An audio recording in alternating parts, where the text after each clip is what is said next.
Olá pessoal, esta semana não temos farofa crítica por conta das manifestações de ontem, 15 de maio, em defesa da educação pública. Nós, o Farofa Crítica, nossa equipe, né, eu particularmente, todos nós aqui na Universidade de São Paulo, estivemos ontem na Paulista, nas manifestações aí em defesa do ensino público que está sendo atacado pelas medidas do atual ministro da Educação do governo Bolsonaro e também do próprio governo Bolsonaro. Nós vimos, né, e vocês todos viram, o gigantismo das manifestações. E eu queria aproveitar nesse momento aqui pontual nosso, né, para fazer algumas reflexões nossas aqui do Farofa Crítica. Primeiro que essas manifestações, né, de ontem começam, né, o início do ocaso de uma das maiores aventuras aí, terríveis, né, trágicas da política mais recente brasileira. O governo Bolsonaro não só foi sitiado pelo gigantismo das manifestações, pelo poder da mobilização, que foi a resposta dada a todos os ataques, né, pessoais, ataques difamatórios realizados por ele, pelo seu ministro da Educação, e ontem, né, numa demonstração de destempero, despreparo para o cargo que ocupa, o presidente Bolsonaro chamou, né, os estudantes universitários de idiotas úteis, né, ofendendo, né, aqueles que lutam aqui diariamente, buscam a construção do conhecimento e que estão aí, né, buscando qualificar-se, criar um ambiente de debate público, enfim, né, são aqueles que estão aí no dia a dia, que muitos dizem ser o futuro do país, e foram ontem difamados aí pelo presidente Bolsonaro, chamando de idiotas úteis. E a resposta nas ruas foi, né, que milhões de pessoas, né, participando aí dos atos gigantescos nas principais cidades do país, né. A segunda coisa foi o verdadeiro mico que o presidente Bolsonaro passou ontem no Texas, né, quando ele alegou que tinha sido convidado para receber um prêmio lá no estado americano, né, ia ser um jantar, e depois a divulgação da mídia local, inclusive, que ele não foi convidado, havia de fato um evento lá em Dallas, né, mas não foi convidado, foi o bicão naquela coisa e não houve nenhum prêmio. Então, uma agenda totalmente inútil, ele gastou dinheiro público para um passeio, né, que ele e a sua comitiva realizaram nos Estados Unidos, e aí os jornais todos dos Estados Unidos mostraram que, na verdade, ele foi lá por conta e risco dele, né, não houve nenhum tipo de convite, tentou um pouco um prêmio, né, teve um grande mico que ele passou. O terceiro, né, a vergonha que passou o ministro da Educação na Câmara dos Deputados ontem, né? Ele foi convocado para uma audiência, numa votação estupenda, 300 votos a 80, que aprovou a convocação do ministro para explicar os cortes da educação.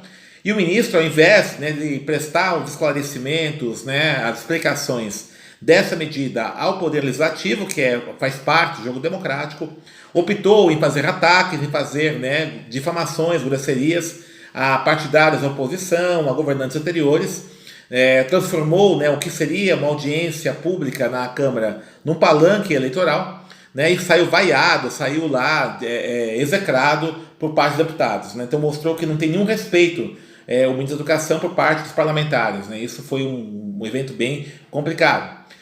Quarta coisa, né, foi que a própria mídia hegemônica, os meios de comunicação hegemônicos, deram uma cobertura ampla, a Globo à frente inclusive, uma ampla cobertura às manifestações de ontem. Então não só elas foram gigantescas, como tiveram uma ampla repercussão nos meios de comunicação hegemônicos, não estou falando apenas alternativos, e isso evidentemente vai aumentar ainda mais o impacto, né, político dessas manifestações, né? E por último, o escândalo que está se desenhando aí em relação ao filho do presidente da República, o Flávio Bolsonaro, né, que teve o seu sigilo telefônico e fiscal bancário quebrado, né? Então as movimentações bancárias aí do senador Flávio Bolsonaro, filho do presidente, vão mostrando, né, há indícios fortes de que ele chefia, né, ou faz parte de uma organização criminosa que era realizada, né, tinha como sede aí o seu gabinete. Então isso evidentemente vai criar sérios constrangimentos políticos também ao presidente da República, que hoje, né, optou novamente em um ataque àqueles que denunciam, como tem sido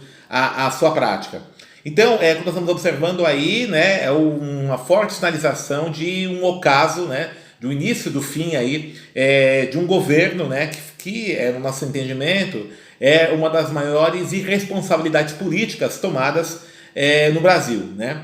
Quando digo irresponsabilidade política, não estou falando aqui do voto ou, né, do apoio ao Bolsonaro dado, por exemplo, por aqueles trabalhadores que trabalham com Uber, com táxi, motoboy, enfim, condições absurdamente degradantes, cuja condição violenta do trabalho acaba também os embrutecendo, muitas vezes caminhando para esse tipo de prática política, né? Não estou dizendo isso.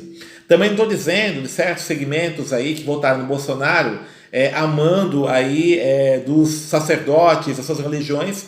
Muitos deles, inclusive, muitas das pessoas, inclusive, vivem em condições tão degradantes que a única palavra de conforto, o único espaço que ele pode ter o mínimo de conforto é a religião, e é por isso, então, que acaba considerando que o problema no Brasil é um problema de ordem religiosa, de ordem moral. Não estou falando desses, né? Também estou falando daqueles que entraram um pouco nessa onda de uma propaganda antipetista que foi disseminada amplamente pelos meios de comunicação de massa, né, que acabaram reproduzindo isso. Mas estou falando sim, né, para segmentos da elite brasileira, que de forma irresponsável, e o termo é esse, irresponsável, apoiaram, embarcaram numa aventura política como essa do Bolsonaro, que tem trazido inúmeros prejuízos para o país, né?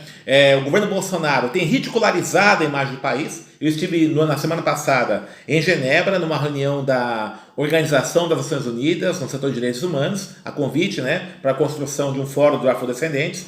E nessa minha viagem, nessa curta estada em Genebra, deu para perceber que vários diplomatas estrangeiros, diplomatas de outros países, estão muito consternados com essa postura do Brasil no cenário internacional. Essa nova postura do Brasil, né, que tem esse motivo de piada, motivo de riso, né, motivo aí de chacota, né, como tem acontecido em vários momentos, né? Então, é isso que o governo Bolsonaro criou no Brasil, né? Em pouco tempo aí de presença no governo, né, transformou o Brasil em uma piada, né, uma piada internacional, né? É um governo que tem destruído possibilidades de mercado internacional, né, com essas trapalhadas, né, que o governo realizou aí na sua viagem a Israel, no ataque aí aos países árabes, né, que acabaram fechando fronteiras aí com determinados países, né? Com a destruição dos laços com a América Latina e América do Sul, que também isso tem impactos comerciais.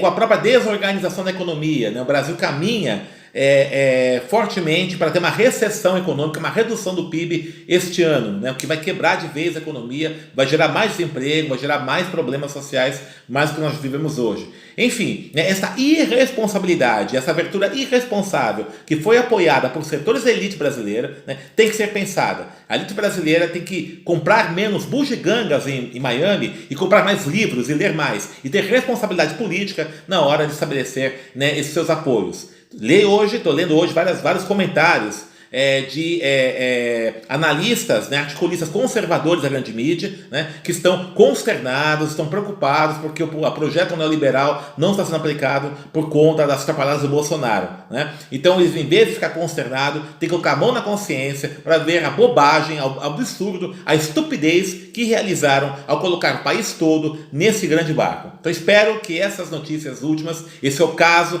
né, esse fim do governo Bolsonaro, que, na minha opinião, tem que ser o mais rápido possível, tem que acabar logo esse governo, né, sirva também para que as elites brasileiras pensem um pouco mais sobre a sua responsabilidade política na hora, né, de apontar, sinalizar caminhos para o país. Então esse é o meu recado, né? O Farofa Crítica volta na próxima quinta-feira com novas entrevistas e o nosso lema é: pensar é o nosso principal ingrediente. Um grande abraço e até lá!